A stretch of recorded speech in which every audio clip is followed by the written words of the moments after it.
ഇത് നിങ്ങളുമായി കണക്റ്റ് ആവുന്നുവെങ്കിൽ നിങ്ങൾ എൻ്റെ ചാനൽ ഒന്ന് സബ്സ്ക്രൈബ് ചെയ്യണേ. തേർഡ് പാർട്ടി ഉള്ളവരോടാണ്. നിങ്ങൾക്കിടയിൽ സ്ട്രോങ് ബോണ്ട് ഉണ്ടെങ്കിൽ ഒരു തേർഡ് പാർട്ടിയും കയറില്ല. ഗേറ്റ് ഓപ്പൺ ആണെങ്കിലേ തെരുവ് പട്ടികൾ പോലും അകത്ത് കയറൂ എന്ന് ഓർക്കുക. തേർഡ് പാർട്ടി റോൾ ഗ്ലാമറസ് ആണെന്ന് തോന്നുന്നതാണ്. സിനിമയുടെ അവസാനം ക്ലാപ്പ് കിട്ടുന്നത് ഹീറോയ്ക്കും ഹീറോയിനും അല്ലേ? തേർഡ് പാർട്ടിയുടെ വിചാരം നിങ്ങളുടെ വ്യക്തി അവരെ സ്പെഷ്യലായി കെയർ ചെയ്യുന്നുണ്ട് എന്നാണ്.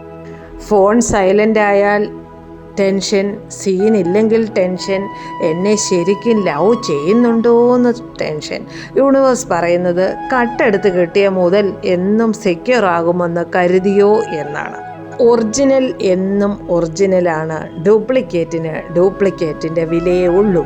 ഇവർ ഇതുപോലെ ഇനിയും പോകുമോ എന്നാണ് തേർഡ് പാർട്ടിയുടെ പേടി. നാളെ എനിക്ക് പകരം വേറെ വരുമോ? തേർഡ് പാർട്ടി ആയവർക്ക് ജയിച്ചു എന്നൊക്കെ തോന്നും. പക്ഷേ ലോങ് റണ്ണിൽ യൂണിവേഴ്സ് അവർക്ക് ട്രസ്റ്റിൽ ഡിസോർഡർ കൊടുക്കും. ഫ്രീയാണ് ഗിഫ്റ്റ്. നിങ്ങളെ കരയിച്ചവർക്ക് ലെസൺ പഠിക്കാനുള്ളത് യൂണിവേഴ്സ് തീർച്ചയായിട്ടും കൊടുക്കും. നിങ്ങളുടെ സ്നേഹം ഒരു സാധാരണ ബന്ധമല്ല. അത് സന്തോഷം മാത്രം നൽകാനല്ല വന്നത്, നിങ്ങൾക്കുള്ളിലെ സത്യം കൂടെ കാണിക്കാനാണ്. ഈ ബന്ധം നിങ്ങളുടെ ജീവിതത്തിൽ വന്നത് നിങ്ങളെ പഴയ നിങ്ങളായിട്ട് വിടാൻ വേണ്ടിയല്ല.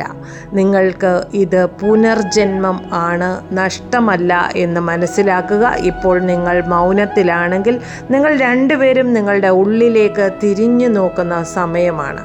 നിങ്ങൾക്കിടയിൽ നിശബ്ദതയുണ്ടെങ്കിലും സ്നേഹമൊന്നും കുറയുന്നില്ല. അത് കൂടുതൽ ആഴത്തിലേക്ക് മാറുകയാണ്. ഈ ബന്ധം ഇനി പഴയതുപോലെ നടക്കില്ല എന്ന് യൂണിവേഴ്സ് പറയുന്നുണ്ട്. സത്യസന്ധമായിട്ട് സ്നേഹിക്കാൻ തയ്യാറാണോ? അർത്ഥസത്യങ്ങളില്ലാതെ, ഭയങ്ങളിൽ നിന്നുള്ള തീരുമാനങ്ങളില്ലാതെ, ഒളിച്ചോട്ടങ്ങളില്ലാതെ മുന്നോട്ട് പോകാമെങ്കിൽ ഇത് നല്ല വൃത്തിയായിട്ട് കൊണ്ടുപോകാൻ പറ്റും.